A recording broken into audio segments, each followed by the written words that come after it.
alarm. Eh? Alarm this morning, my alarm was.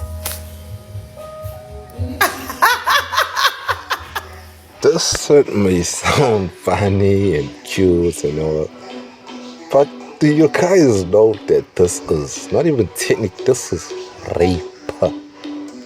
If this girl never, like, fuck, all it just takes, she just wakes up one day, be like, nah, fuck this guy, and report the nigga.